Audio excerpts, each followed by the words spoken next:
This is the civilian attire. On capturing the title.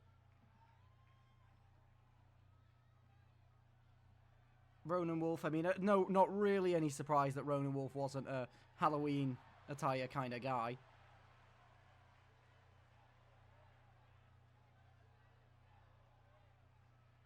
I think he's just locked into trying to make sure that he can take home his first ever championship, and Marty rolls out the way. As we go into chain wrestling for the first match of the night. Huge opportunity here for Ronan Wolf. Escapes and establishes a waistlock.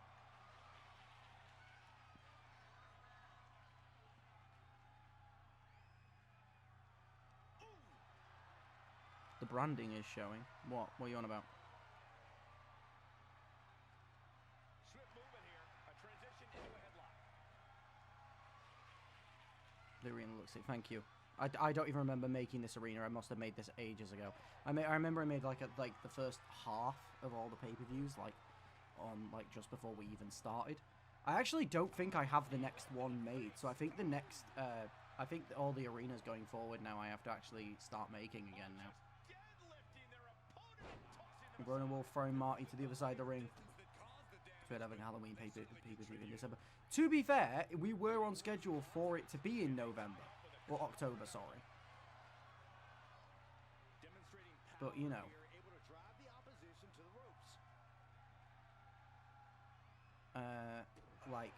But, you know, just shit happened in my life, unfortunately. If I didn't think I was literally going homeless at the time, I mean, obviously I'm not now, but, like, I thought I was at the time. If I didn't have to deal with that, then it would have been in October, to be fair. Choo-choo. Would it count as Halloween attire if Noah Morrison just wore his New Zealand All Blacks uniform? I mean, I think it would, but, like, it's a bit too late now. The match is already happening. Marty going for the pin off the frog splash. 1, 2, 1. Kick out at 1.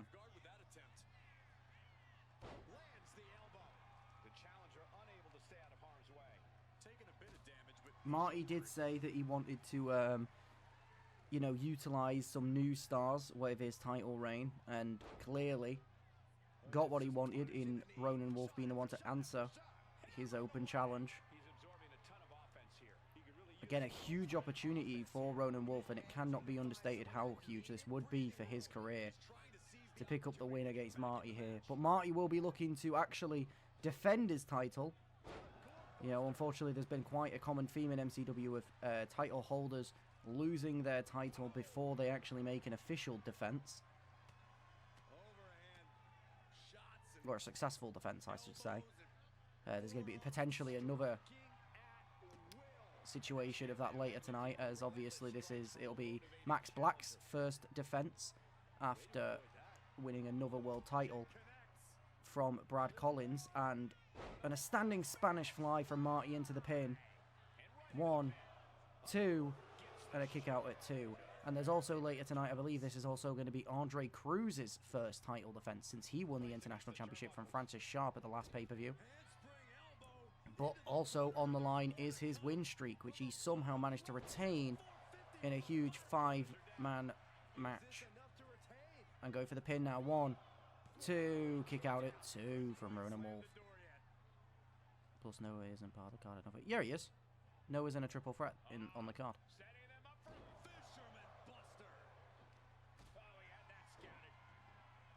He goes against Henry King and Cassidy Holland.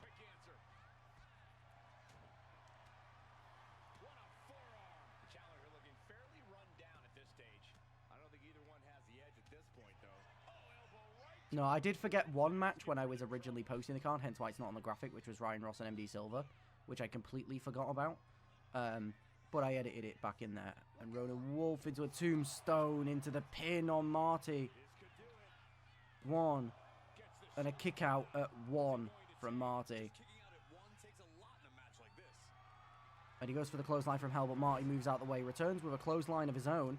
Not quite as powerful as the one that Ronan Wolf was looking to deliver, but either way still took the big man down. The Black family could very much run straight by the end of the night. That is true. 1, 2, And a kick out at 2. That looked so close. I could have swore the referee's hand hit the mat for free there.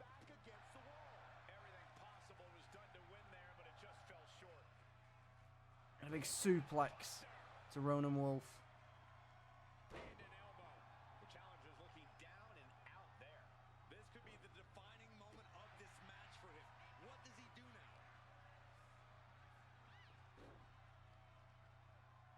Ronan Wolf dragging Marty down to the mat now. If they win out, all they would need is the EC and Huh? What do you mean? Look at this, just what a barrage of stops. Ooh, great anticipation. The European Championship isn't on strike, if that's what you're talking about.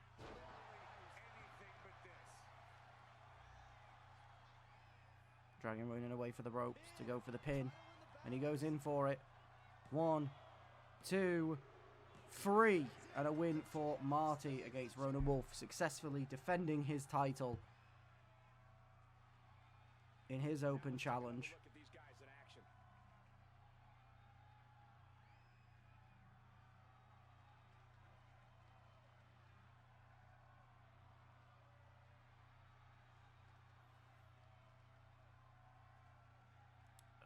Okay, I need to get back into things as I am sure which titles are for which. So the All-Star Championship and the International Championship are on strike.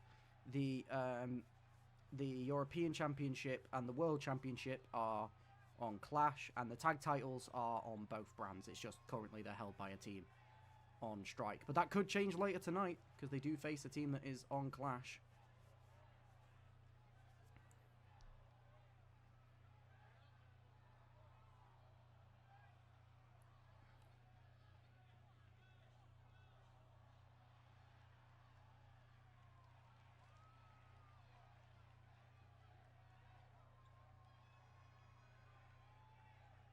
And it's that falling chop that took Ronan Wolf out. Put an end to his title challenge. And Marty defends.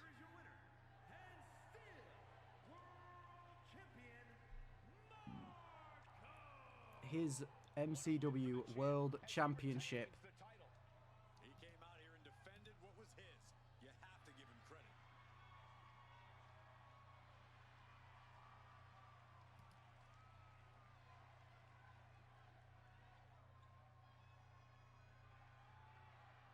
I remember, I think it was Bane who said they didn't care until I put on the mask. But with Marty, his mask has faded by the end of this match. And you can tell by the noise that 5 versus Margaret Majors and Emily Hamilton. Emily Hamilton, of course, coming off the back of what was, for the most part, a pretty routine squash from a ginormous object in Max Black. Margaret Majors, obviously, last week fighting against Apathy and lost, although she's not on a bad run of form, as she was the one that ended Olivia Black's undefeated streak. So this could truly go anyway. Of course, you can't have a match like this and not talk about the history as well between Emily Hamilton and Apathy. Obviously, Apathy taking Emily Hamilton under her wing, forming the Bombshells for a little while. I believe actually even challenging for the MCW Tag Team Championships at one point. The only title that either one of these women have ever challenged for so far. They did face off once before, and I believe Apathy got the win.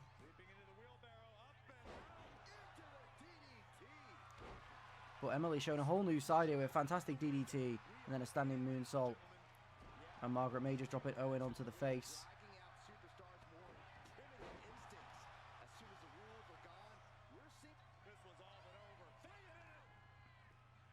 Going for the pin, the roll up. But Margaret Majors kicks out. So what's the actual costume for Apathy? I know the one for Owen O'Rourke, but like I don't know what Apathy's is. Is it just supposed to be general like post-apocalyptic attire, or is it like there's a specific character it's based off? I might have been told, but I completely forgot. Emily Hamilton trusting Margaret in the ring here. Goes for a sledgehammer. Goes towards Owen with it. And immediately knocks him down with it. Emily and Margaret looking pretty strong here. And Emily Hamilton kind of going for a dropkick there and dodging the big knee strike. And a huge Hurricane Rana from Emily, non-specific, just root together. I guess Mad Max. Okay, that was the vibe I was getting from it. It very much is like very Mad Max coded. I'm a big fan of it. Then Emily Hamilton going for the pin on Apathy now. 1. And a kick out at 1 from Apathy.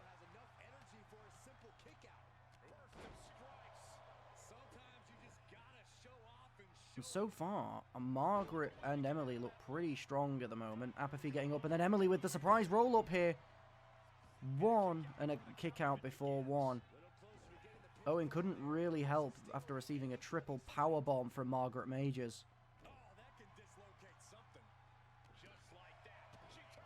Obviously, as well, it is worth noting that DSM-5 got a win over the tag team champions as well, showing that they're still a really solid unit together. 2 and a kick out at 2 from Margaret Majors. Nearly picking it up there. Oh, that did look like a little bit of miscommunication there from DSM-5. I think Apathy was going for, I believe it was the Future Shock DDT. And I think Owen just got a bit overzealous. Maybe didn't see his wife going for the move.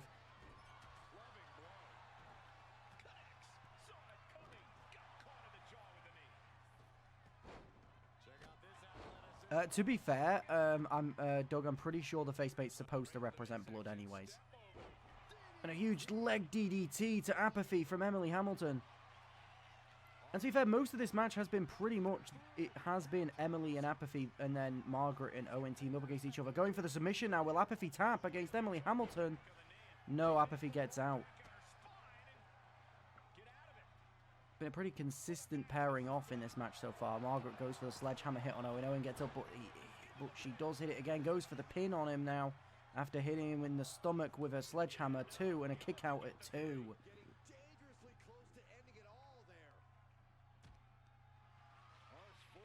DSM-5 look absolutely rocked here.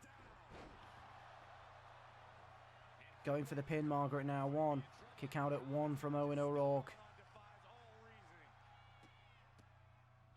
Owen O'Rourke gets up. Thought we might have saw one of those out of nowhere claymores that we saw in his last solo match that he had.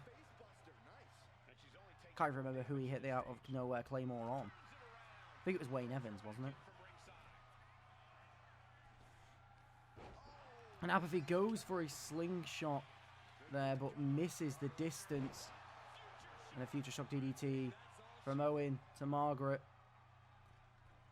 And Apathy's got Emily Hamilton into a powerbomb onto the ladder. Or the ladder, sorry, the sledgehammer.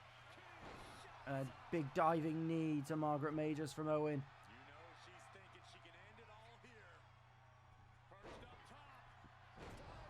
And a diving neck breaker to Emily Hamilton. Goes for the pin now. 1, 2, and a kick out at 2. And Owen O'Rourke brings in a chair. Goes to hit Margaret Majors with it, but misses. And then a claymore out of nowhere. Didn't quite get all of it, though, which allowed Margaret Majors to remain on her feet. Dropping Apathy face first onto the ropes now.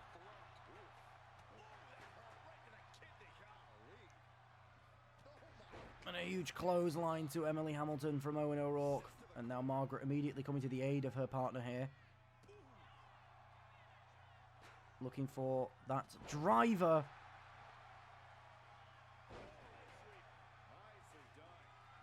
Going to under the ring for a weapon. This is dangerous though, because there is 2 in the ring with Emily. Now there's not. And a backbreaker into a brogue kick. Goes for the pin. 1, 2, and a kick out at 2 again from Emily Hamilton. And the kendo stick breaking on the back of Margaret Majors. And a submission, the guillotine locked in from Apathy. Will Emily Hamilton tap? Emily Hamilton doesn't tap, but she passes out.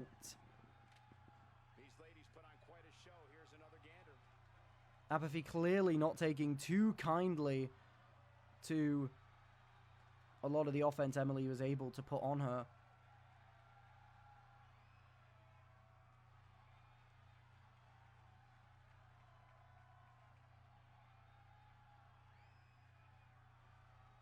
And Emily Hamilton did not tap out. which she's been known to do. Submissions are usually her weakness.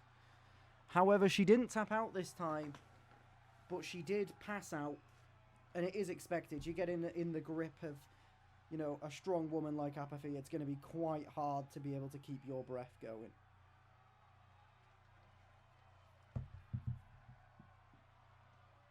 Cool. Sorry, I was having a burping fit, so I muted my mic. I didn't want everyone to hear that. But it was a very good match between these two teams.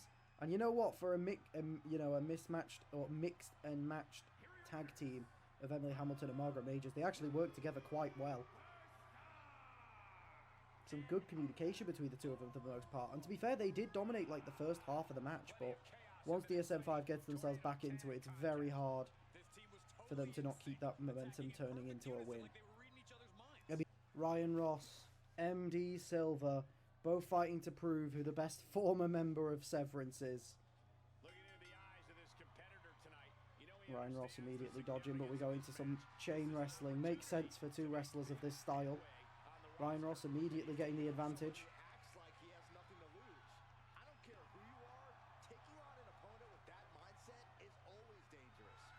Obviously, MD Silva, since this reinvention, has been looking very solid in the ring. Obviously, he had one slip-up where he lost the match to Elena Claire.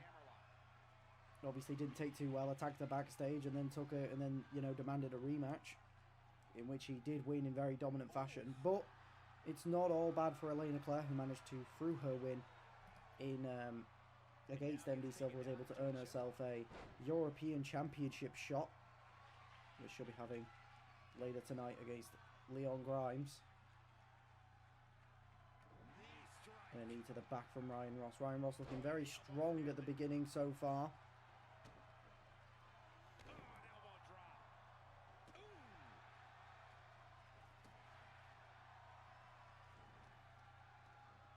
And a kick to the back of MD Silva.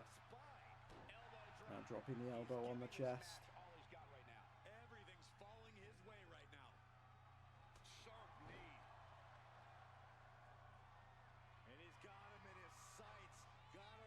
Demanding MD Silva to get to his feet, goes for a springboard drop kick, but MD Silva pushes him out the way. Ryan Ross dodges. A lovely roll up there, goes for the pin, but MD Silva kicks out before the ref can even count to one. MD Silva dodging. A nice running knee strike. Ryan Ross quickly getting to his feet. Throwing him against the ropes. A nice drop kick to the knees to take Ryan Ross down. And now, getting on top, raining down the punches.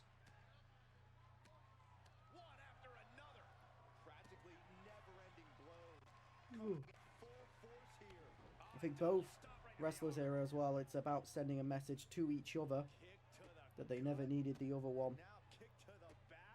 Quite a nasty fallout for two wrestlers that seem to have a real connection when they were working together. Maybe the real anger is about the lack of hair. It could be. We've seen it a lot. MD Silva getting shavers regret, you know. Happens on a frequent basis, unfortunately.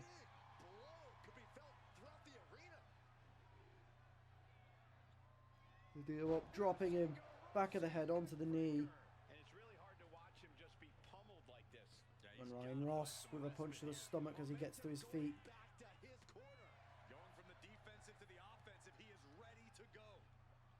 For an MD against the ropes and a super kick. And a lovely slingshot maneuver there. Picking MD Silva back up. Bicycle kick.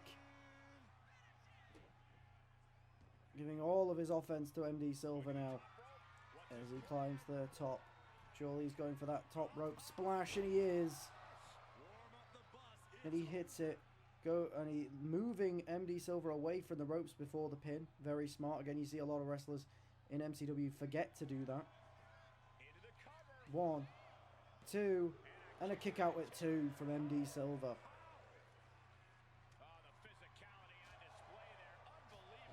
Some vicious chops, and MD Silva there pushing him off. Looking to get in some offense of his own now. Moving him away from the ropes. But Ryan Ross staggering to his feet before MD Silver can actually capitalise on it. And countering the chop now. Goes to take him to the ropes, but MD Silver denying that opportunity. Goes to throw him against the ropes, but Ryan Ross returns it and then hits a super kick. Taunting towards the crowd now. But again, MD Silver not allowing himself to be dragged around by Ryan Ross. I don't even know what move he went for there. But clearly got shook off his feet. Lifting up into a kick to the chest. Goes for the punch, but Ryan Ross dodges and returns. You know, gets him up high. But MD Silver fighting his way out with some punches to the head. And a tombstone. Goes in for the pin. 1, 2, and a kick out at 2 from Ryan Ross. Another counter from Ryan here. I mean, these two men do know each other very well. And a huge super kick to the back of the head. I have no fucking clue what the game has just zoomed in on there. But, okay. Cheers, game. Dropping MD Silver throat first onto the ropes. Goes for the pin. 1, 2, and a kick out at 2 from MD Silver. What's it going to take to keep this guy down? Oh, did you hear that? Throwing MD Silver into the corner. Bringing a series of punches into the midsection, but MD Silver gets a foot up. Throwing Ryan Ross to the outside of the ring, trying to create some space. As he's trying to amp himself up. Very smart from MD Silver. Create the space, catch your breath, amp yourself up ready, because this match is not done. Looks like as well MD there, as he got out of the ring, looked like he was going to go for a weapon under the ring, forgetting that this match has disqualification. Clearly, the anger of the animosity between the two is getting to him. And a Canadian destroyer from Ryan Ross on the outside of the ring. The last place you want to get fall head first on. And now goes for the pin. This could be it here. MD Silver busted open. 1, 2, and a kick out at 2 from MD Silver. He just keeps fighting. Rolling up. And a torpedo Moscow. Goes in for the pin. Is he a bit too close to the ropes? He's not reaching for them. 1, 2, 3. MD Silver picking up the win. A torpedo Moscow out of absolutely nothing there. After taking a Canadian destroyer on the outside. Gets himself right back up. And you know, it might have been that little bit of creating space and amping himself up that managed to give him the courage he needed to just hit that move right out of nowhere. And I could be wrong on this, but I actually think so far, since MD Silver returned, I don't actually think anyone has kicked out of that torpedo Moscow yet. Maybe there's the sight and the taste of the blood dripping down his face. Maybe he was just ended up seeing red, both physically and metaphorically. And it was at that point that he just thought to himself that this is over.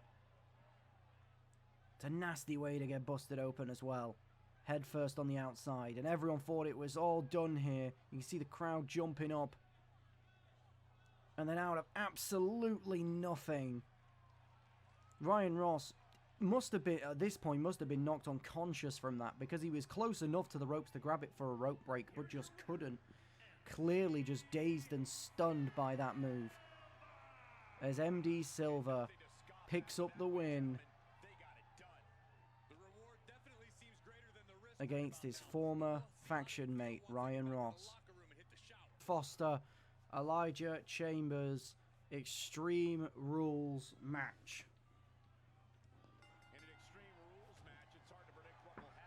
Oh, he goes for a diving heel kick but misses. Yeah, it is technically the first stipulation match because Tornado Tag is just normal tag format in MCW.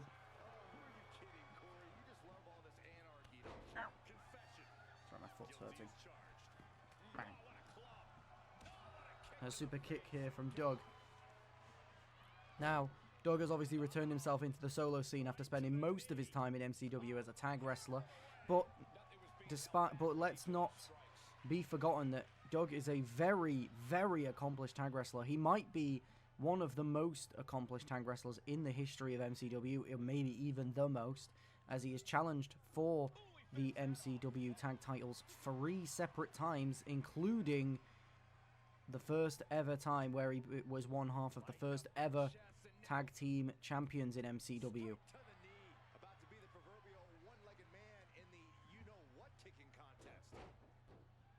A super kick from Elijah to the face of Doug.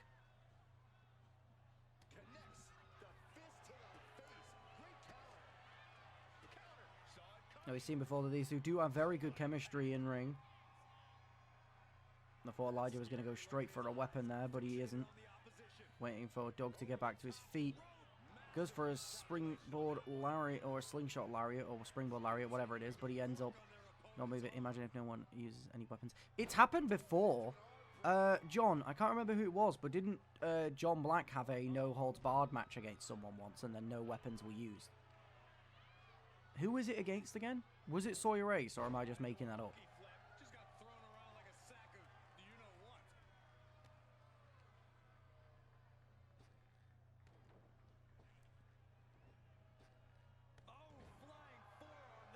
Either way, you'll have to confirm or deny that for me.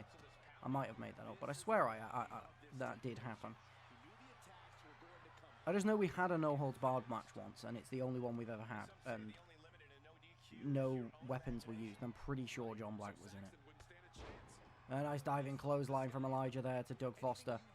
Yeah, because it didn't them two face each other 3 times. It was a trilogy, wasn't it?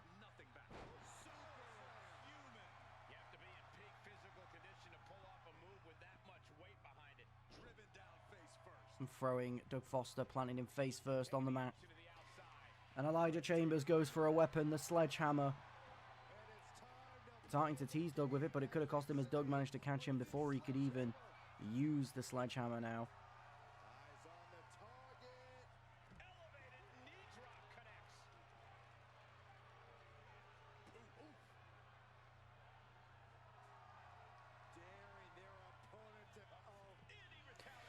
And Elijah rolling out the way of the leg drop.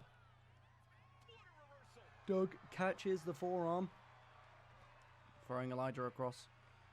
Yes, I remember it was the second match because we played it off as John not needing to resort to weapons to beat his student. Yeah, I remember. One of my many times where a match has gone wrong and I have to just kind of call it out on the fly to make it make sense. And Doug going for a weapon of his own, not wanting to use the sledgehammer, and as he gets out a table. And he goes to hit Elijah with it, but Elijah dodges and then hits Doug with the mist into a running knee. We actually get to see any of these weapons get used here, or we might do as Elijah picks it up, the sledgehammer, and once again taunting, that cost him last time. And he goes to hit, but Doug once again moves out the way, and the sledgehammer leaves the ring.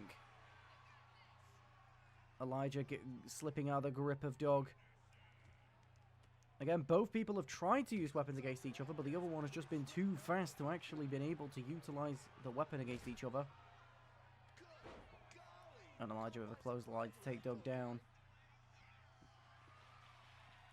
Elijah into a cutter. Goes for the pin against Doug. 1, 2, and a kick out at 2 from Doug.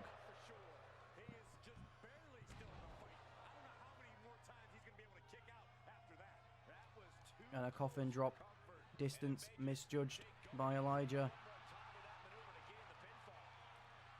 Doug picking Elijah up now into a suplex.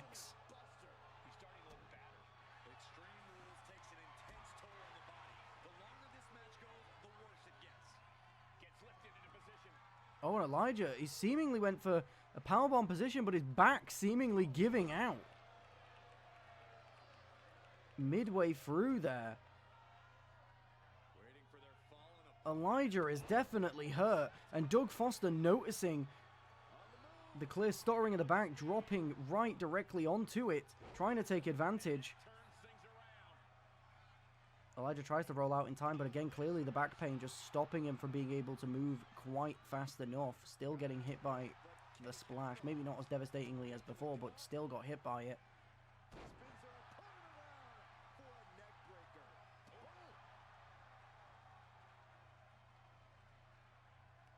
And a big clothesline from Doug.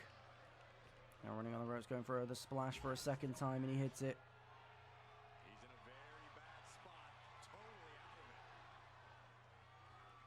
of it.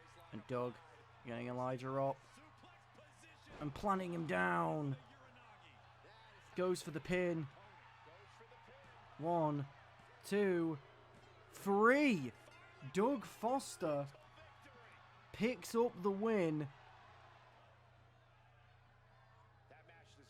Beating Elijah both one-on-one times that they faced each other. Sure, Elijah might have eliminated him from the gauntlet, but that is not a one-on-one match. And you gotta think, though, if Elijah didn't get himself injured clearly with the back there, that maybe he could have pulled some out of that match. I mean, Elijah was the stronger person in the match for the most part, and then once his back gave out on that power bomb, the match just completely changed. And Doug not scared to take advantage, showing that, you know, if an opportunity presents itself, Doug will take it. And I mean, we've come to know that from him. He's not a man who shies away from a decision, from a opportunity when given, and then plants him down, and then goes for the pin.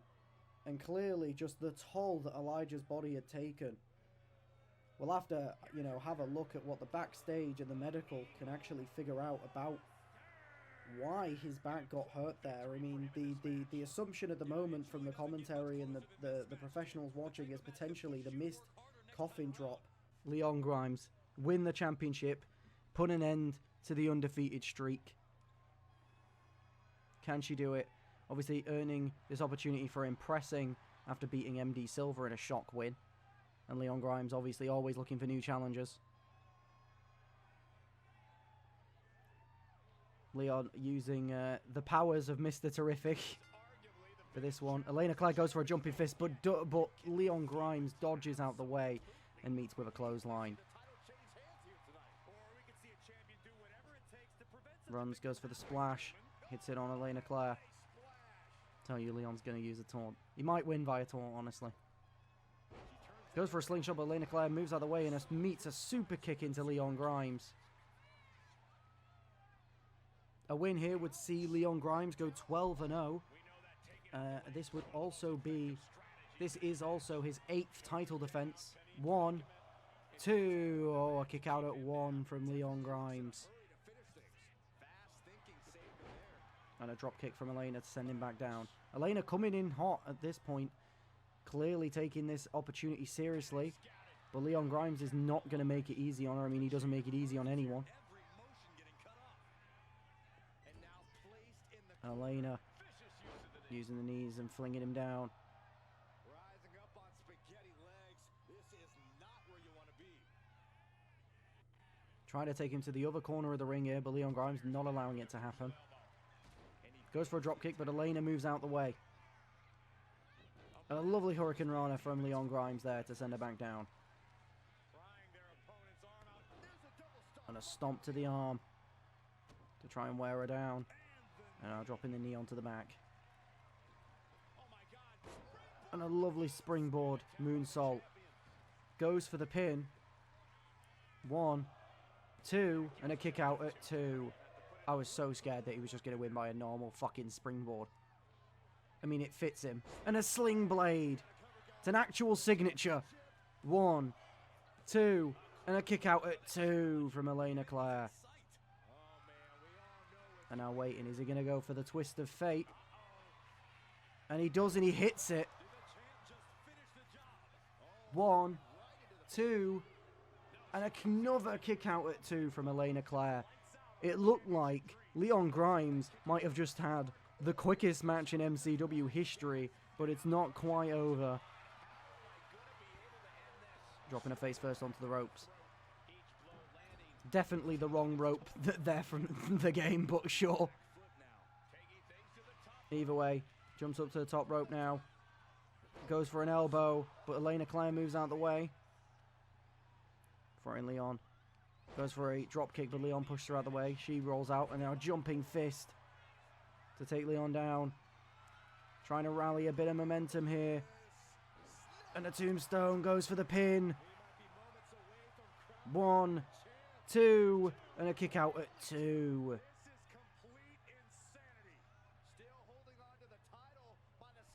Go for a springboard, but completely misjudges the distance.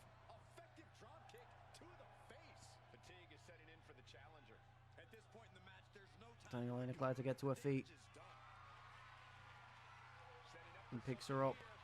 Takes her to, I don't know where. Can't make his mind up, but drops her on the ropes. Turns her over. Stomp on the ankle. Another springboard moonsault.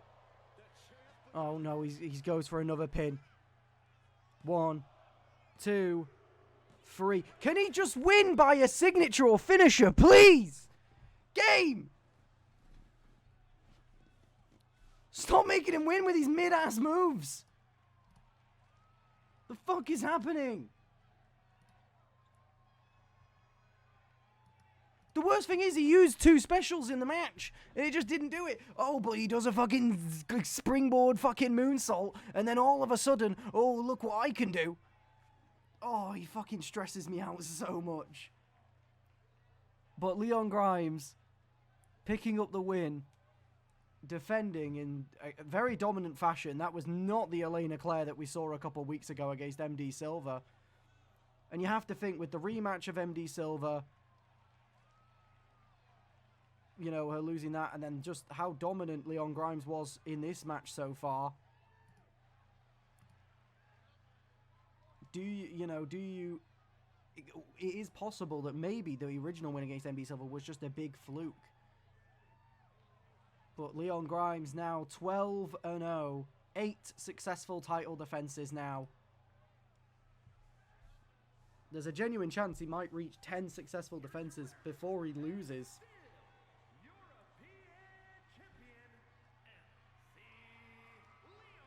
And he doesn't need no one's help, because he's goddamn Mr. Terrific.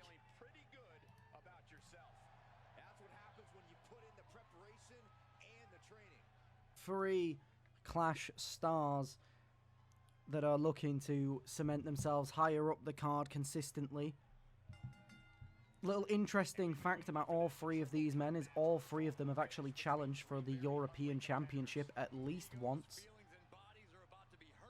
Obviously, Henry King facing against Leon Grimes, which is what actually the loss to Leon Grimes is what caused him to have his little time away, which he clearly came up with the idea of the Fallen. Noah Morrison was about 2 challengers ago now. He faced him at the last pay-per-view. And Cassidy Holland, I believe, was actually maybe Leon Grimes' first title defense, maybe? Maybe second? I can't remember which one out of him or CO it was, but one of them. I know Cassidy Holland actually faced him twice, but once was without the title. Did lose both times. But I mean, again, there's no really a shame, seemingly, to losing to Leon Grimes, as apparently fucking everyone does. But Cassidy, it is safe to say, though, has really come into his own since his return to Clash, picking up 2 wins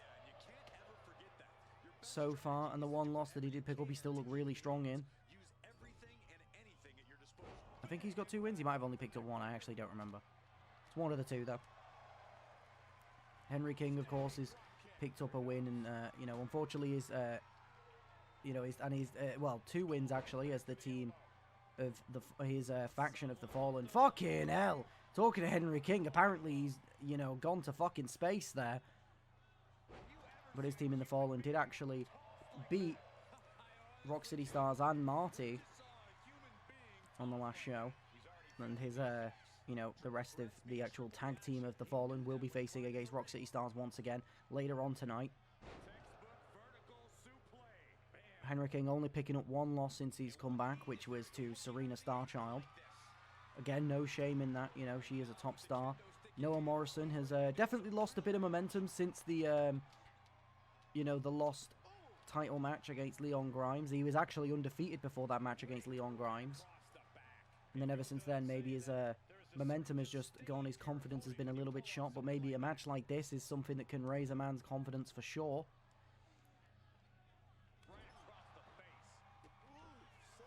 You know, another slight interesting fact as well about this match is Henry King is actually the only person in this match that was a MCW original.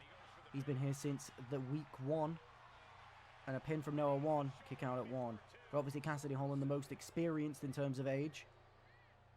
Noah Morrison definitely the most amateur out of them. And the brass knuckles from Henry King to Noah Morrison. But Cassidy Holland immediately putting him down with a clothesline. But Henry still getting the offense with a nice suplex here.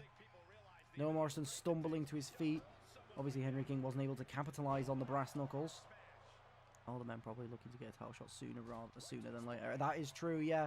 I mean, all of them have had one title shot each at least. But, you know, maybe they're looking for another and a sledgehammer shot to kind of get Henry back for the brass knuckles. Goes for the pin on Cassidy, but Cassidy kicks out before one is even counted. Kick to the midsection from Cassidy Holland. And a leg takedown there, but Noah Morrison actually catches him with a punch there.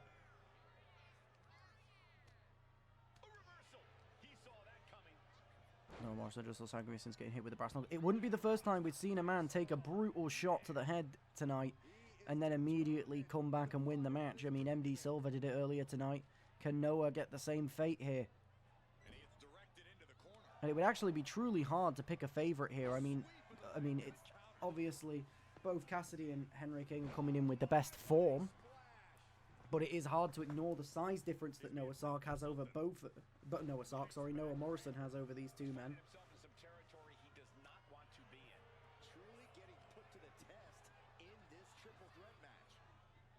But right now, it's really a tale of fucking ego, size, and experience. All three things important in wrestling, but which one is the most important? Henry King with a rolling, I don't even know what you call that, suplex maybe? I don't fucking know. It's definitely not suplex, I'm chatting shit. Cassidy Holland dodging out of the way though. Noah Morrison got kendo stick in hand and hits both men with the kendo stick, but targets Cassidy right afterwards. Throwing Henry into the corner now. And throwing, well, powerlifting Henry King up above him on the mat. Both opponents dazed.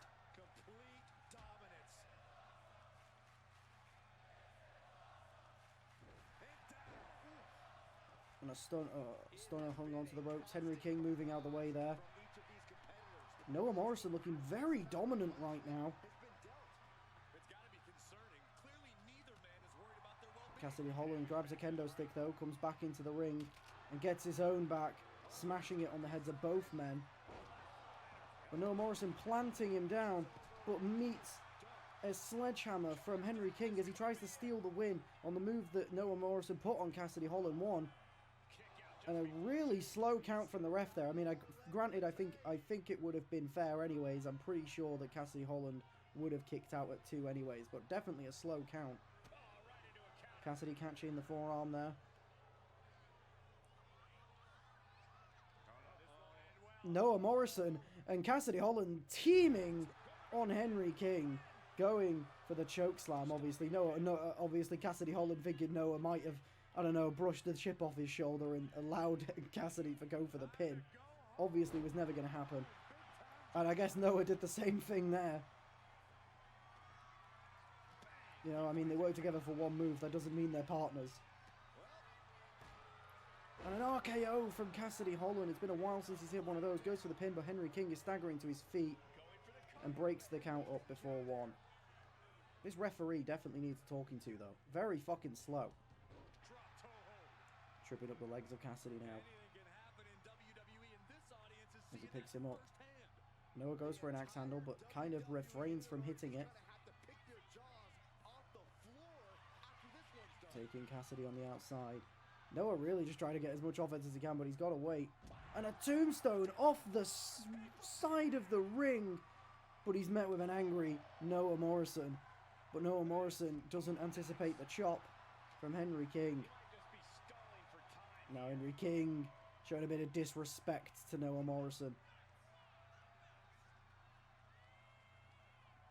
And now Noah throwing him across the ring, or the ringside, sorry. And now Cassidy Holland picking up the steps and throwing them at Henry King, sending him crashing down to the ringside. And a big kick to the face from Cassidy to Henry King. Noah just waiting for either man to get back in the ring at this point. Trying to claim the ring as his own. Henry King runs in, but manages to get the roll-up pick, and Henry King steal the win. 1, 2, and Cassidy Holland breaks it up at the last possible second. Henry King nearly stealing the win with a roll-up on Noah Morrison.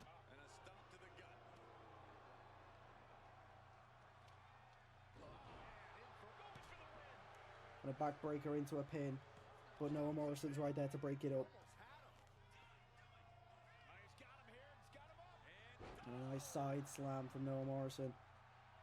But Henry King lifting Noah Morrison up to his feet and lifts him up into a nice little arm toss there. Goes for the pin, but Cassidy Holland's right there.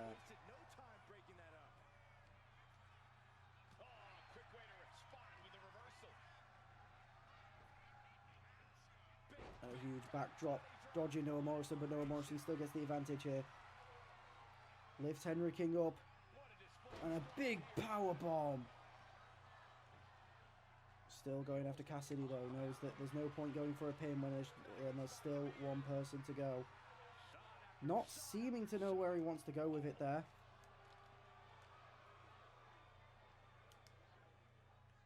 And this time, Cassidy Holland and fucking Henry King tried to team, but smashing the heads together and then sending Cassidy flying. I know with a quick knee to get up, and then he gets back up and just flings Cassidy once again. And a clothesline from hell on Henry King. Cassidy stumbling to his feet. And Noah Morrison taking him to the edge of the ropes. But Cassidy Holland gets an elbow in. Trying to throw Cassidy outside the ropes. And a sledgehammer to the gut from Henry King. Going for the win now. 1, 2... and a kick out at 2 from Noah Morrison.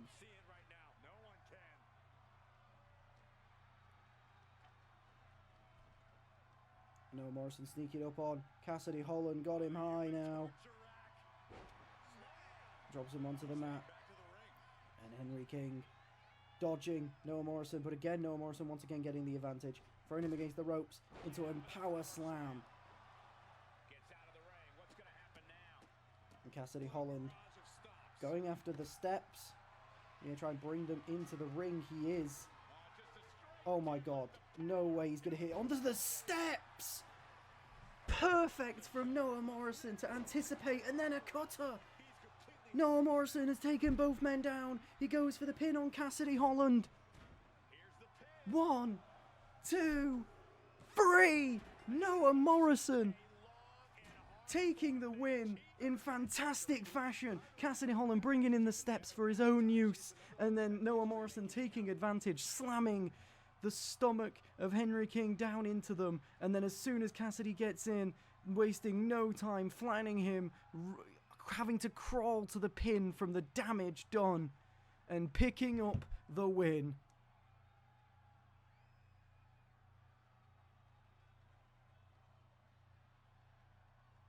That's insane.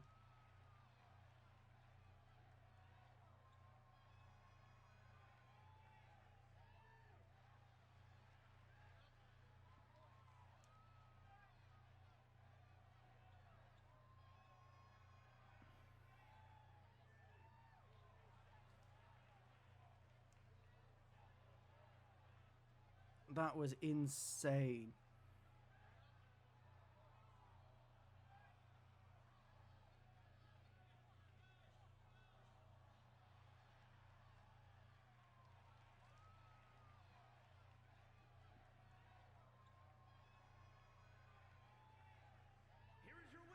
I'll say it. That could be a genuine match of the year contender at this point. That was There's not like a single thing in that match that could have been any better if it tried. What a fucking match. And it's Noah Morrison. Ironically, the one who had the worst run of form in this match is Holland versus Rock City Stars. Obviously, who are now paying homage to heroes of theirs in the band Kiss.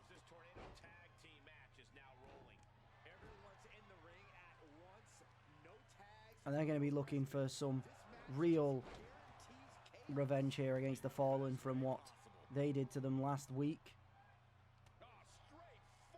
And Rock City Stars in general just been on a really bad run as a tag team lately. Can this match be a chance for them to turn their fortunes around? When there are no rules, there are no consequences. Just let that dark part of your mind take over and run wild. It does look like both of them are currently the ones with the advantage so far. But again, it's just about, with these two, it's always about can they keep their communication later on in the match.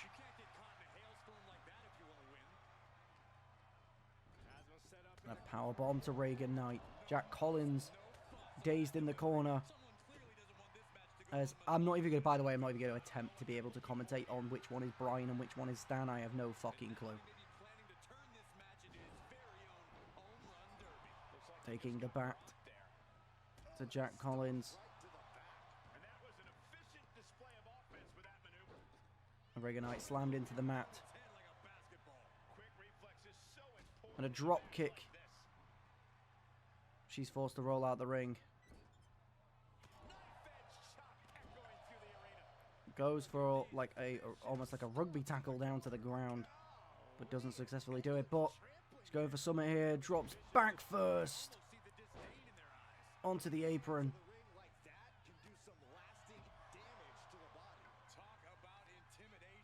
This match has been all Rock City Stars so far. Dropping down, leaping over Jack Collins now. And a nice backdrop for Reagan Knight now. Throwing across the outside of the ring.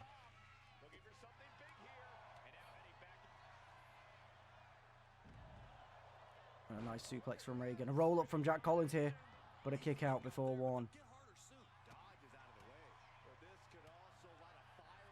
And an elbow into a running knee.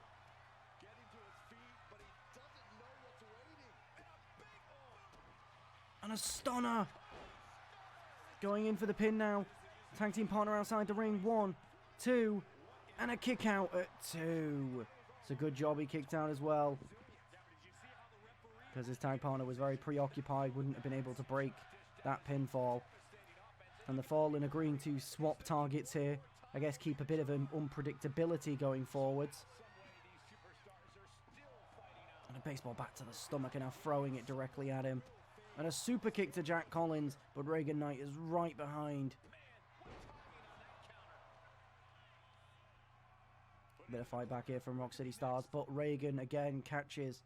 It's just like it was the Rock City Stars for the most of the match, and now it seems like the momentum has truly shifted into the Fallen. Goes for a kick, but misses. Jack Collins with an elbow to regain the advantage. And a big drop kick sending crashing to the mat. Reagan Knight targeting the ankle. And Jack Collins goes top rope. Reagan Knight for the pin. Kick out at 1.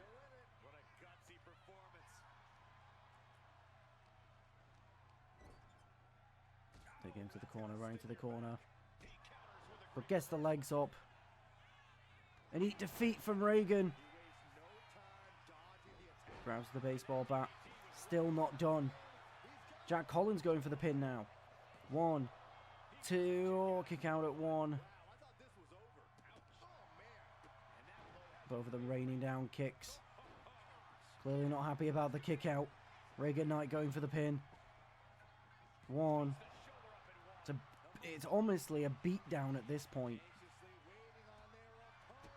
Goes for the diving clothesline, but it's dodged. Jack Collins dodging of his own and a Hurricane Rana.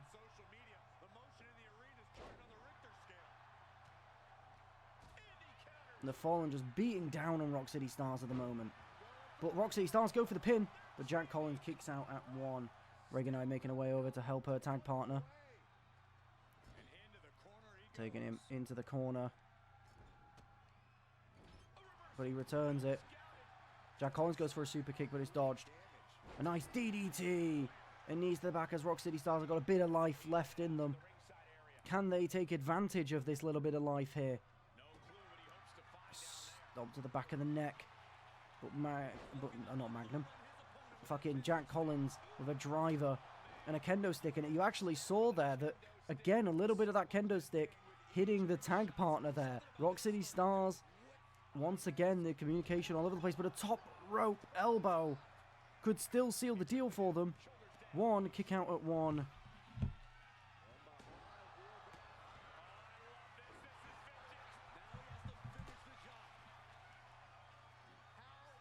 Reagan Knight breaking the hold.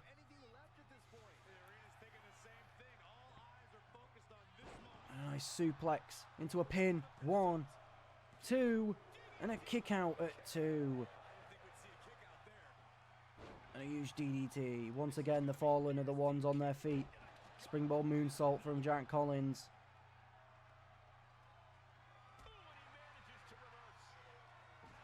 Jack Collins goes to help tag partner, but does catch Reagan Knight a bit there as well. Reagan not seeming too mad about it. Clearly understanding it's just a little miscommunication. Goes for a slingshot lariat, but just out of reach.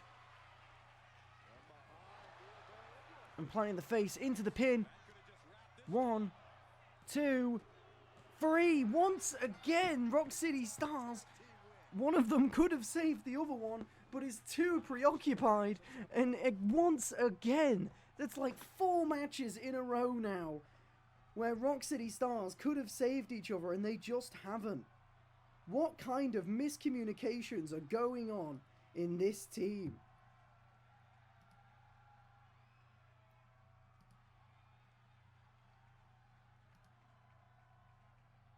It's insane how often this is happening at the moment.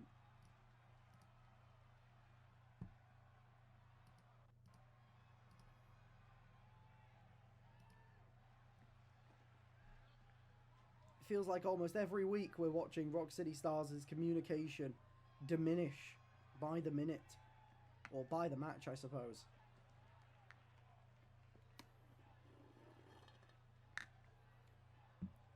But the Fallen picking up another tag win. Technically speaking, that is now 3-0 for the Fallen as a tag team. If we're including the 3-on-3 match last week. You know, and their debut was against an undefeated tag team. They stopped that undefeated tag team. And now they're the undefeated tag team. They work really well together. The communication between these two is genuinely impeccable. Alright, Wayne Evans, Brad Collins, again a rising star versus a established star. Brad Collins, of course, ex-MCW All-Star champion. Wayne Evans going for the pin immediately. 1, 2. Somehow catching Brad off guard on a 2 count there. Clearly shook by the unpredictability of Wayne Evans.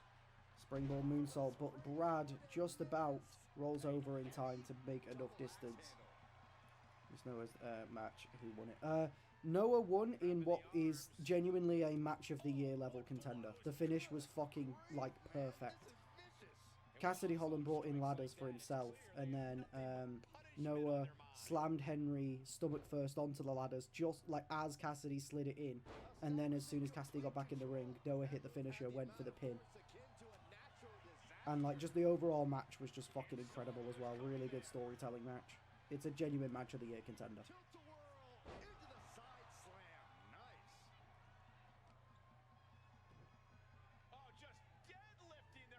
I'll try and get the video up tomorrow because I know I probably won't be free to do it any other day. Wayne flinging Brad off him. Brad getting the arm up. Planting the back of the skull on the mat. A picture perfect. And a standing moonsault from Brad. A bit of athleticism we don't see much from him.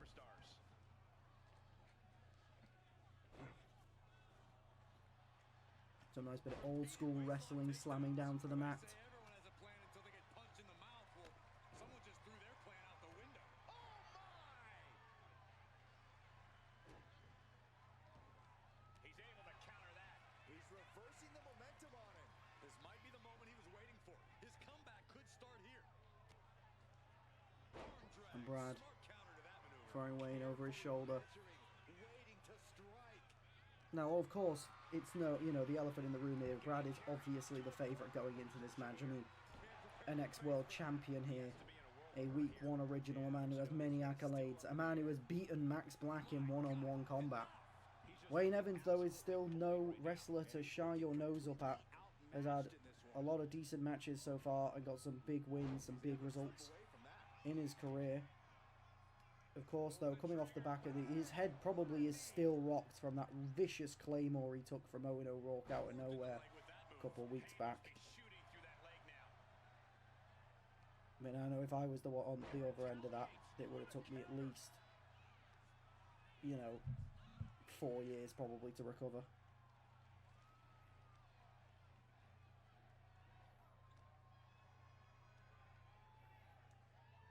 Launched with a suplex. Not the prettiest thing you'll ever see, but it sure looks effective from here.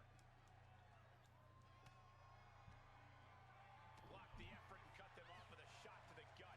One answer after another. Neither competitor giving an inch.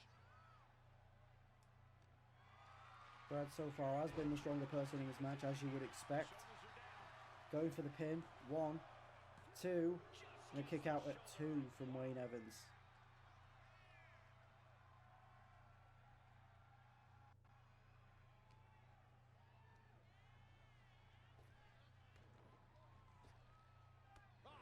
And a nice jumping knee from Brad there to Wayne. Wayne stumbling to his feet.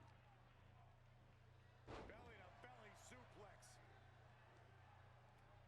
Wayne tries to get the kick to catch Brad off guard, but Brad sees it coming. And now dodging Wayne, but Wayne still fast enough to get the strikes in. That's the one main thing that Wayne will have over Brad in this match is strength. Not strength, speed, sorry. Goes for a springboard moonsault, but Brad is up in time to stop that from landing.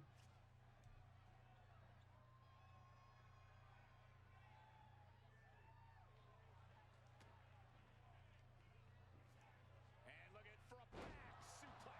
Very nice. Snatched up from the canvas into a spine buster. Brad goes for the pin now on Wayne. 1, 2, and a kick out at 2. He's just one final blow away from not kicking out next time. It pulls off the reversal. I apologise, I'm going to have to go on mute because my fucking mum is demanding a call even though she knows I'm fucking busy. So apologies, there's not going to be any commentary for the rest of this match. I can only apologise. Falcon arrow. Oh man, he's getting ready to pull the trigger. Are we about to see it? Clothesline. That has to be the finishing blow he needs. There's 2. And got the win. That is a huge win here tonight. And here's another look at what made that match so special.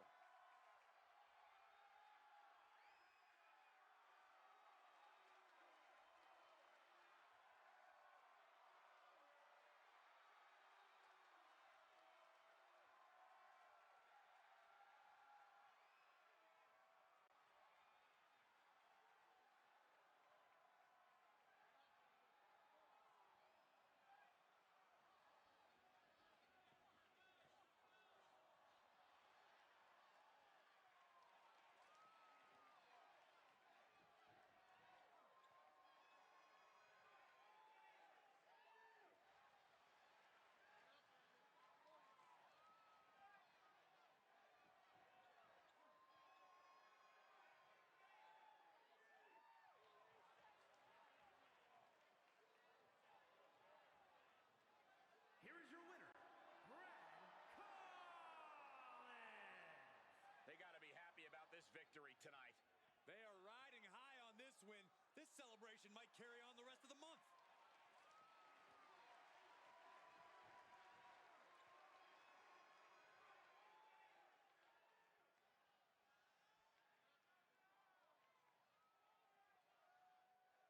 On John Black for the International Championship.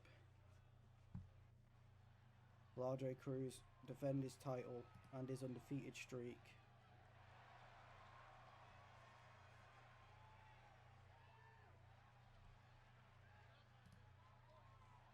Or will... After winning this title, the champion seems to be riding high. Any champion's riding high. Cole, what do you want him to skulk around, bummed that they're the best? That's not what I meant. Forget it. The degree of difficulty for something like that can't be overstated. Chopping down the tree right at the trunk. The legs are a base that you do not want to lose. Chopping down the tree at the base here.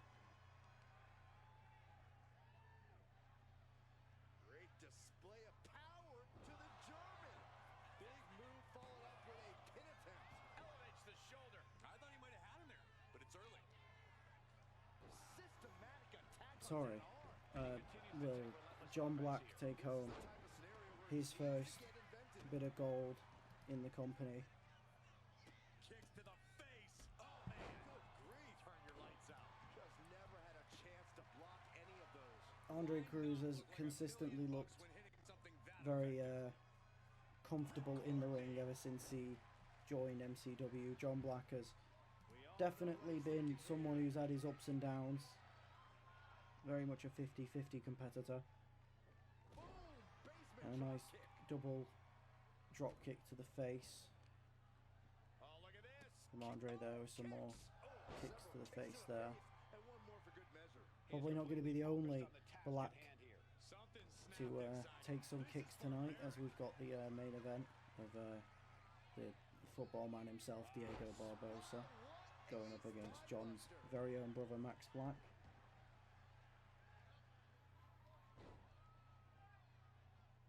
Over and over, repeated waistlock takedowns. That was all power, taking it to the champ with incredible force.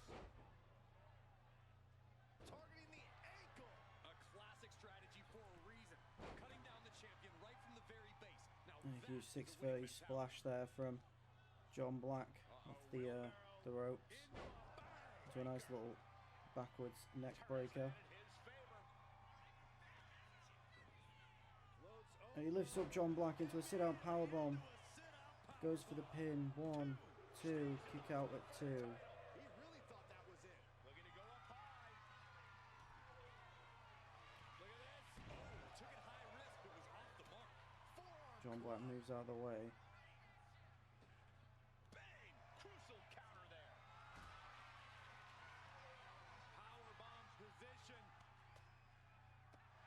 But right Fights hand his way separation out into of the skin. Andre Cruz, and then goes for a tombstone. Ranger skull. Not even going straight for the pin. Goes for a springboard elbow, but Andre Cruz moves out the way. Oh no! Someone call the orthodontist. With a blockbuster from the middle rope. Nice diving neck breaker from Andre Cruz. Oh, look at this. Kicks. Oh, man. Good grief. Turn your lights out. The champ isn't backing off, bringing the lightning and thunder with every single strike. Uh-oh. He's going up into a package power driver. He goes for the pin. 1, 2, and a kick out at 2 from Andre Cruz to keep his title reign alive. The champ might be running on fumes. And you got to think that all the plans are out the window after that. Oh, he's got him up. Boom. But a side slam from John Black. Great counter into a pinning And a roll up now from Andre Cruz. 1, 2, and a reversal there from John. 1, 2, 3.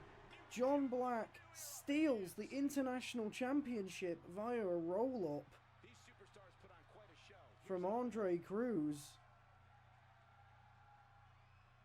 as John Black is your new international champion, winning in the most John Black way possible with a roll-up. And Andre Cruz's undefeated streak and title reign comes to a close, as it's the Hollywood King that is your new international champion. Clearly didn't anticipate the reversal on the roll-up.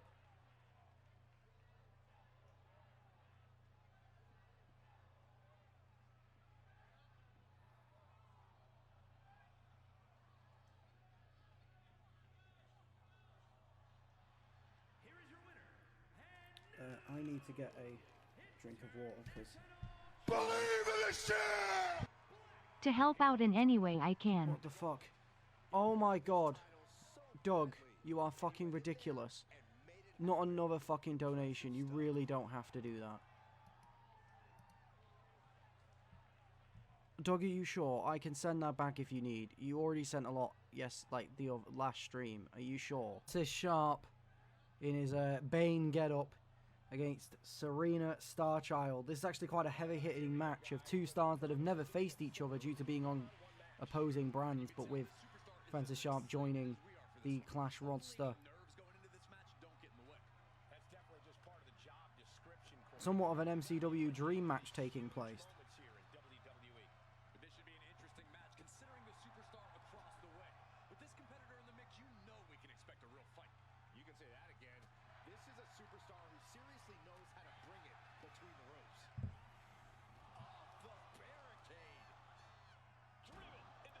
Throwing Francis, wasting no time on taking the aggression to the fan favorite. I have no idea what happened there. I can only assume Francis pulled away from the grip of Serena when trying to throw, when she was trying to throw him.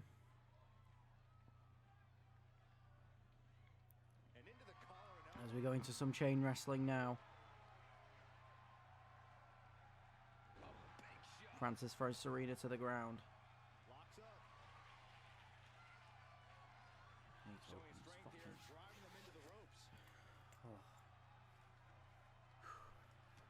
Feel the air coming to me, stopping me from breathing.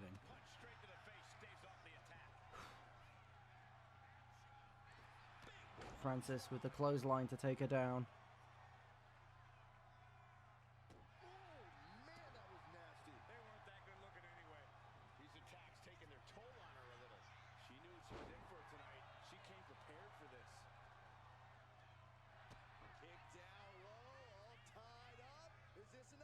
And the roll up from Serena, kick out by Francis.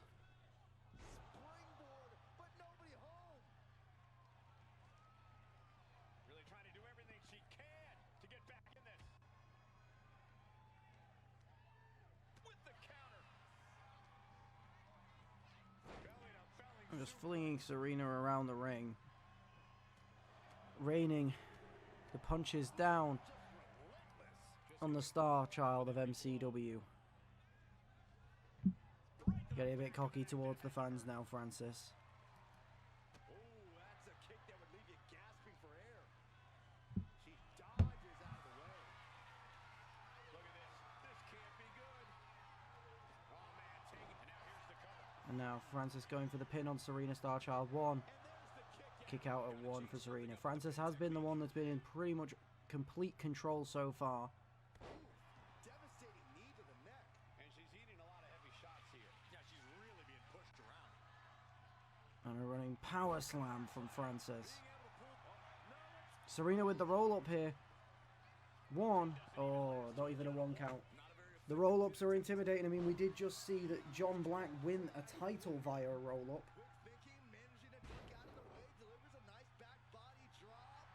Lifted Serena up into a spine buster. Turns her over. Goes for the accolade. Will Serena Starchild tap out?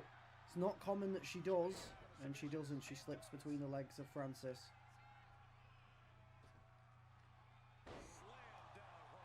What the fuck is that? Oi! Fella! Move. None of that. Serena dropping the leg. Once again, springboard leg drop. And a jumping BFT to Francis Sharp. Goes for the pin. 1, 2. And a kick out at 2. John Black performing a Hollywood heist. And it will make roll-ups be seen as a real threat from here on out. And a spear from Francis. Goes for the pin on Serena. 1, 2, 3. Francis Sharp picking up the win against Serena Starchild. And again, I said it last time that we saw Francis, last week, in fact. That spear is becoming one of the most deadly moves in MCW. Becoming very rare to see someone kick out of it.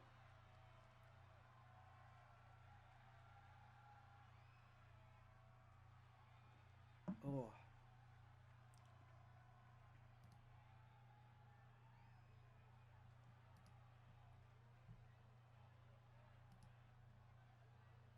I appreciate you guys still sticking around despite the issues.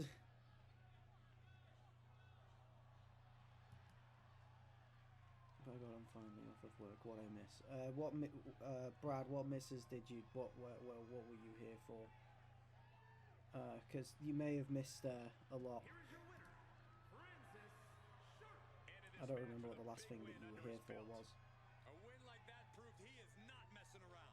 That match was all business from him. Last I've seen was Brad's match. Oh, okay. So, long story short, I had to take a pause from stream because I got a really bad phone call that my mother needs to get rushed into surgery for a spine because her brain is kind of not working properly. As things stand, it has been 114 days since we have seen a different team hold those belts.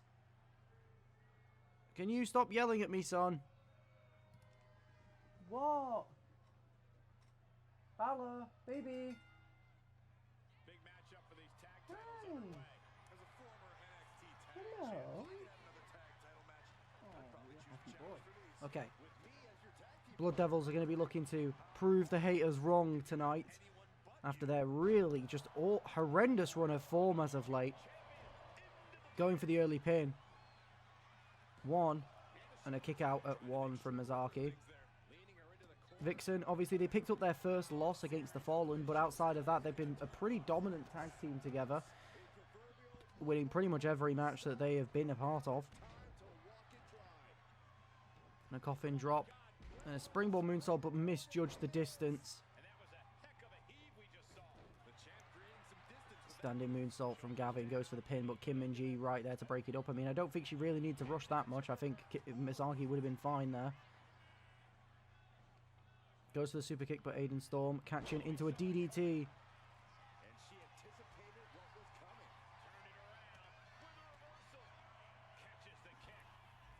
Mizaki caught into a side slam.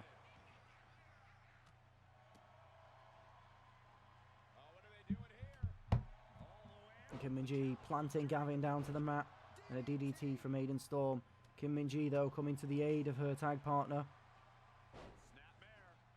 And a snapmare to a jumping net breaker. Gavin going after Mizaki now. Side slam again. Don't know what it is about Mizaki in recent weeks, just not fighting back that much. I mean, let's not forget they're showing against the Fallen. Not only did they get their first loss, but it was a very poor performance from Vixen. Barely fighting back, really. But they'll be looking to change that now. Mizaki, but Aiden Storm has both members dazed with the sledgehammer. Showing off now. I'm chucking the sledgehammer at the face of Kim Min-ji. And Gavin Storm just rolling around. And a submission hold on Kim Min-ji now.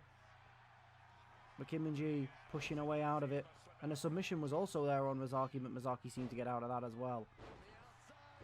Goes for the splash, but again, just Aiden Storm was able to get up just in time to prevent all of it. And a future shock DDT. Going in for the pin. 1, 2, and a kick out at 2 from Mizaki. Gavin Storm as well was noticing Kim Min-ji was on her feet, decided to sweep her down so they can't go for the pin. 1, 2, and a kick out at 2. Blood Devils communication seems to be getting a bit better here tonight.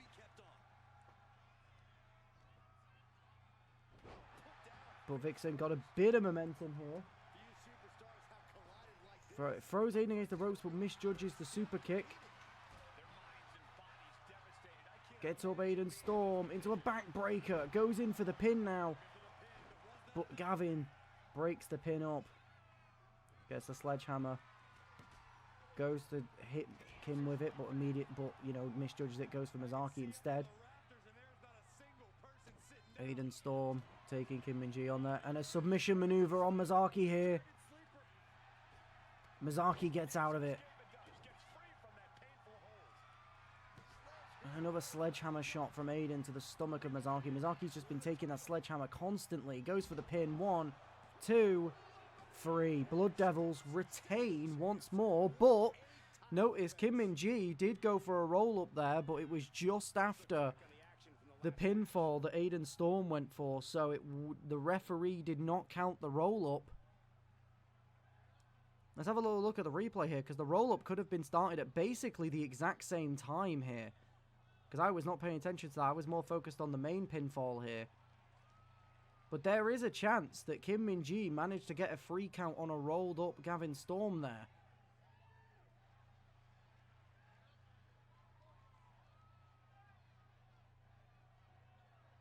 So let's have a look. I mean, obviously, that regardless, the Blood Devils still retain regardless. But there is a chance that there was a free count from Kim Min-ji here that just was not counted. Fucking you two, stop it.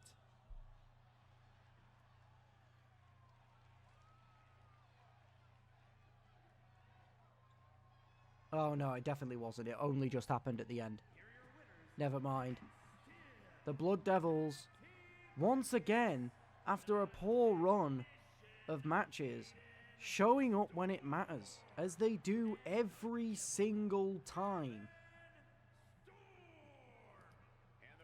It's getting a bit ridiculous at this point. Surely someone has got to put a stop to it at some point.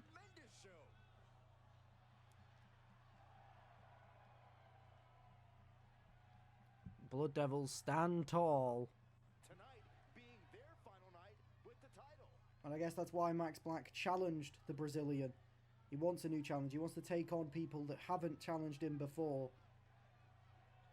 He wants a more fruitful reign. He wants to defend his title more than he did in the first reign. He wants more challengers. And he steps in the ring with Diego Barbosa now to prove that he can do that. Look at the size difference. And there you see the timer in the corner. 20 minutes. Either man will gain 1 point if they pin or submit the opponent.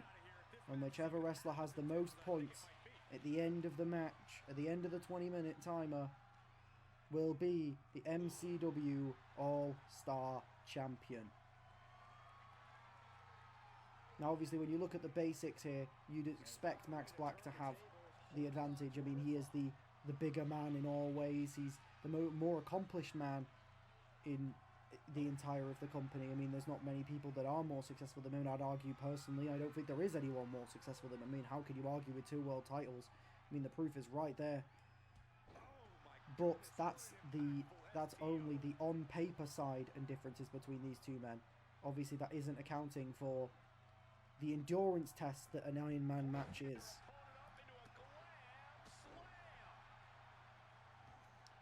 Can people who are still here do me a favour and actually say if they're still here, because the chat is showing, like the actual viewer thing on my end is showing me that literally every single person has left. And it'd be nice to know people are still here. Diego Barbosa looking to get the first point, but kick out at 1. Okay, thanks Brad, I appreciate you not telling me.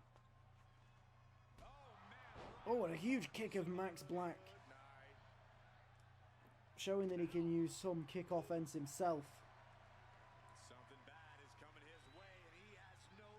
Diego stumbling to his feet. Getting pushed into the corner. Strong show of strength here.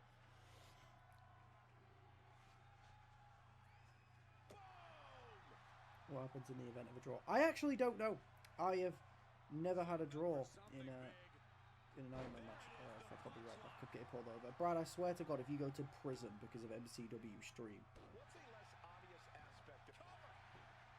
Max Black going for the pin on Diego now. Kick out at 1. Going for the corner, waiting for Diego to get to his feet.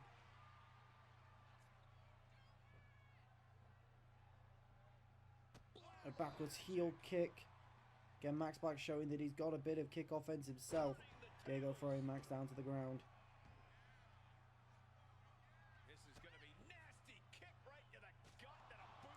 We are nearly 3 minutes into this match. Only 1 counts from either man here so far. Kicks to the face.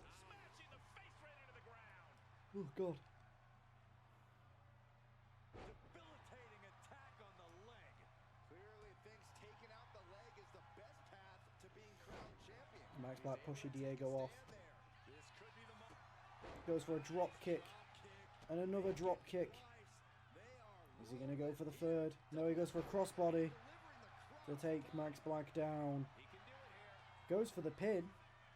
1, 2, and a kick out at 2 from Max Black. See, it's going to take a while for the first pinfall in this match. And a code breaker! And he's climbing top rope. Surely he's going for the coup de grace here. And he hits it! Code breaker into the coup de grace. Goes for the pin here. 1, 2, 3. No, not a 3. I thought it was a 3. But Max Black kicks out. And now in matches like this, it does take a while for that first pinfall to come in. But once both men are battered and bruised, the pins, the points start coming very quickly here. And a pop-up powerbomb from Max Black goes for the pin on Diego. 1, 2, and a kick out at 2.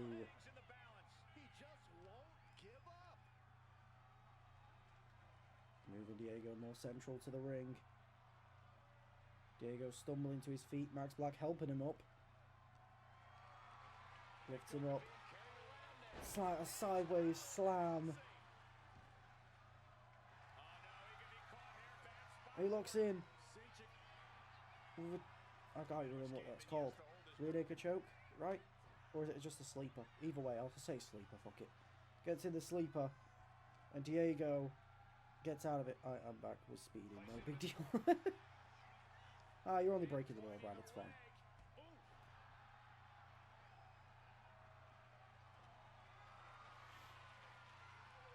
Max Black getting Diego up high, dropping him face first on the turnbuckle. And we are now officially 5 minutes in this match. And there are no points on the board, but it is still 0-0. Both men looking to gain the advantage here. Goes for that spinning heel kick. He doesn't get it. A roll-up from Diego here. 1, 2. Oh, and it's reversed by Max Black. 1, 2, 3. Max Black gains the first point. And all I'm going to say is, shades of his brother there, who beat Andre Cruz in the exact same way. And in a normal match, Max would have just got the win there. But in a 20-man Iron Man, there is only 1 point on the board. You have to give me a minute. I'm going to need to go and clean my cat's ass. Can someone pay attention, please? Because I'll need to know if there's any points that have happened while I'm cleaned up.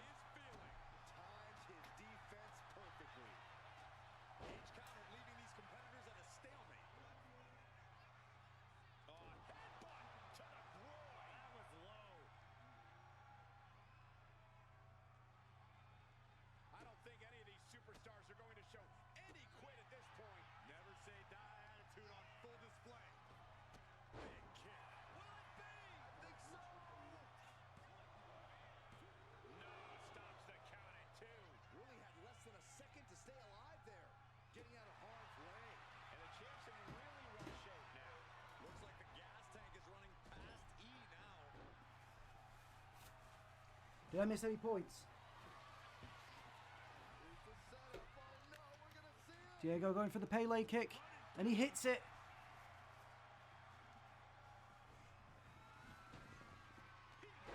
Not a Pele kick. That was a penalty kick. Sorry. Did I get it? Is there any points that have happened? A BFT goes for the pin. 1, 2, and a kick out at 2. Can someone please tell me if I missed any points, please? Okay, thank you, Brad. So it's still 1-0 to Max Black here. Both men down on the ground, battered and bruised, and there's still 12.5 minutes left. Brad lifts him up into the punch down to the mat.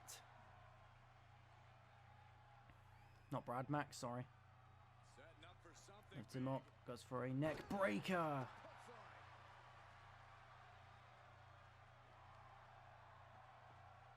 Oi! Stop it. Diego waiting for Max to get back to his feet. He goes for a Pele kick and it lands. Goes into the pin, trying to even the score now. 1, 2, and Max kicks out again.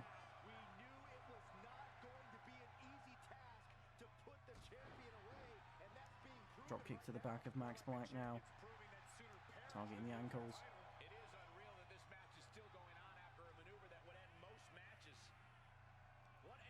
Throwing him against the ropes now. Leaping over him. That's a high jump to make. Kicking him down. Does anyone actually know what happens in the event of a draw? John, if you're able to, can you look it up? Because I actually don't know what happens.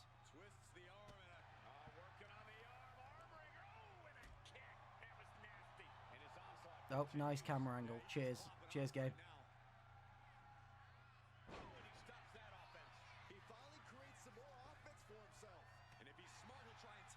Diego with an elbow and a code breaker to Max.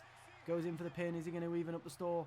1, 2, 3. He does. 1-1. Title is retained. Oh, that's annoying. Surely if it ends in a draw, though, a rematch has to be scheduled. Surely.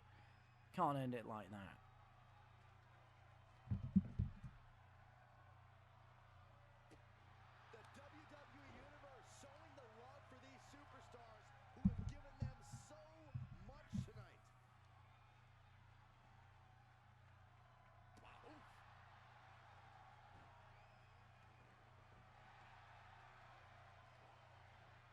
Diego Barbosa struggling here. An uppercut from Max.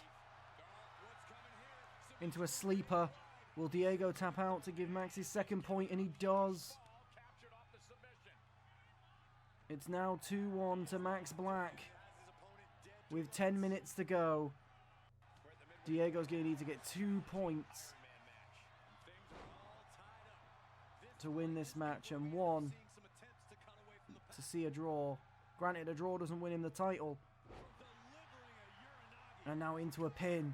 1, 2, 3. It's now 3-1 to Max Black. Diego has got a huge hill to climb in these final 9.5 minutes. With Max a 2-point lead and no signs of slowing down. Diego with a leg trip up. He jumps to the top rope. And a moonsault from the top rope there. Picking Max Black up.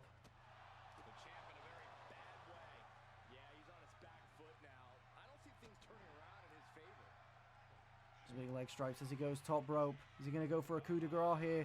He is, and he hits it. Going in for the pin now on Max Black. 1, 2, 3. It's now 3-2 to Max Black. But that gap now seems a lot more manageable for Diego Barbosa now. Oh, and he picks him up and drops him. His chin's onto the heels of Diego. Max flinging Diego now over his shoulder here. Still a really big hill for Max Black to for Diego, sorry, to climb. Goes for a backwards heel kick and he hits it. At some point, how much time is left? You can see. Oh, you can't see it in the top right corner. Sorry, hold on. That's my bad.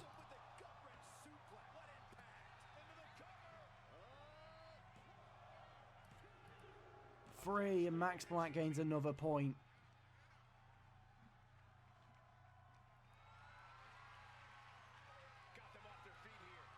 It's now 4-2 to Max. Less than 8 minutes left. These are the moments professionals train for. Diego with a reversal. Goes for a roll-up on Max Black here.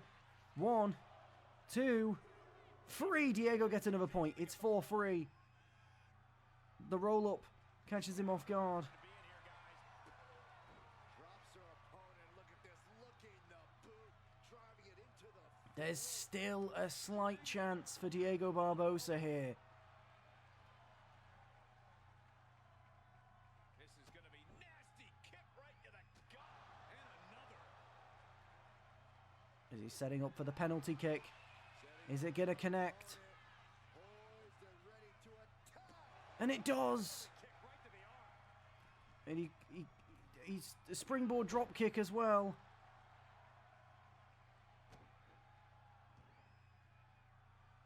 And now surely he's going for a coup de grace here to even the scores at 4-4. And it lands. He goes in for the pin. Is he evening the score? 1, 2, 3. It's 4-4 with 6.5 minutes left. Oh, looking to cripple the leg. It is currently tied. Diego closing the 2-point lead. That might have been the decisive moment he was looking With for. it now being 4-4. Either man's match at this point. But Max with another sleeper. Surely Diego taps again here. And he does. And it's now 5-4 to Max. 6 minutes left. Both men battered, bruised.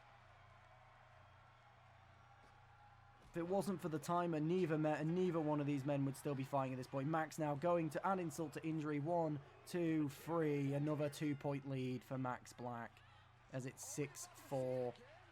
And a BFT as he goes for another point. 1, 2, 3. It's a 3-point lead for Max Black. 7-4. And at this point, Max Black is just playing with his food. These final 5 minutes look like they're going to be hell for Diego Barbosa.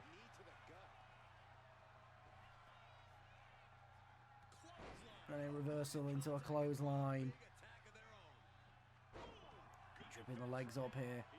But Diego's still got fight left in him. Look at the redness on the chest. A lovely rolling drop kick there from Diego. Picking Max up. A big kick to the face there. Kicks to the side. Max with an elbow though to reverse into a huge clothesline. Seems like every time that Diego tries to get a bit of fight in him. And now another sleeper. As Diego taps once more. 4-point lead. 8-4 to Max Black so far. And you have to assume it's the end there. You have to assume that there's no chance Diego Barbosa gets back in this match. He needs 4 points to equal, and he needs 5 to win. It's almost an impossible task. And a code breaker! As he now runs for the coup de grace. And he lands. Goes for the pin. 1, 2, 3. And the gap is now 3. See, I'll just say this now. As a guy who plays this game, the smartest play would have been Diego to go for the pin right after the code breaker. And then save the coup de grace for another chance. Because I honestly reckon that each finisher at this point is just a guaranteed point at this late in the match. And a pop-up power bomb into a pin to take the points back to 4. He's using the ropes to cheat. 1, 2, 3, and he takes it back up to 4, using the ropes as leverage to cheat in the match. The referee doesn't see it. And this is just a brutal showing here. It's almost sad to watch. Diego is just being dominated by Max Black. I mean, we were asking questions of what happens if there's a draw, but doesn't seem like that's going to be the case. Diego again trying to get a little bit of fight left in him, but I just don't think it's much. I mean, is he going to get 4 points in 3 minutes? It's very unlikely, especially when Max Black throws him over the ring like that.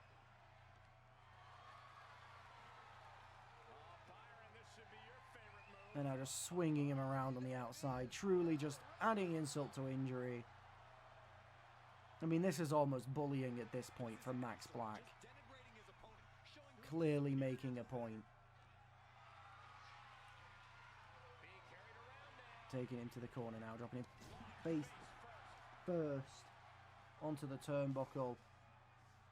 Diego staggering to his feet. At this point, it might just be safer for him to just stay down. And a standing Spanish fly from the big man. He's truly just mocking Diego Barbosa. A knee into a clothesline. And now he's stalking Diego. Diego is bloody all over. And another knee into a clothesline. Quick kick from Diego, but I don't... Yeah, it's caught by Max. It's not going to mean much. Throws Max against the ropes. I mean, he does do a pop-up kick there, but again, it's just, at this point, what's going to come from this? I think Diego's just doing a lot of this to feel better at this point. Letting out anger that he has from this match. I mean, he climbs top rope. Is he going to go for a coup de grace? He is, and it does land. He goes into the pin, trying to close the gap back down to 3. 1, 2, 3, and he does. It's currently 9-6 between these two. And with Max going out of the ring, I don't think that this is real. I don't think there's any chance of Diego getting back in this match now. I mean, he has to get 3 pins within the next minute. Does throw Max back in the ring.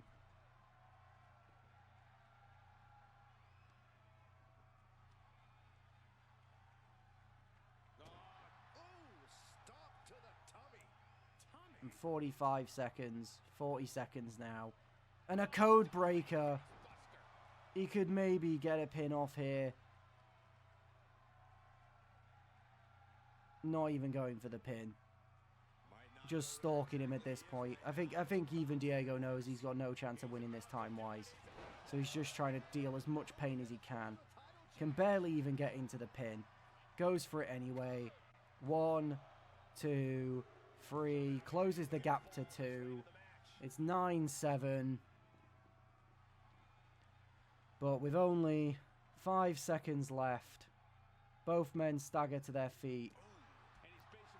Looks like Diego is having the last offense, but we all knew for a while in this match, for around about the last, 6 minutes, that it was going to be Max Black to take the win. I mean, Diego managed to close the gap from an embarrassing 4 to a respectable 2, but honestly,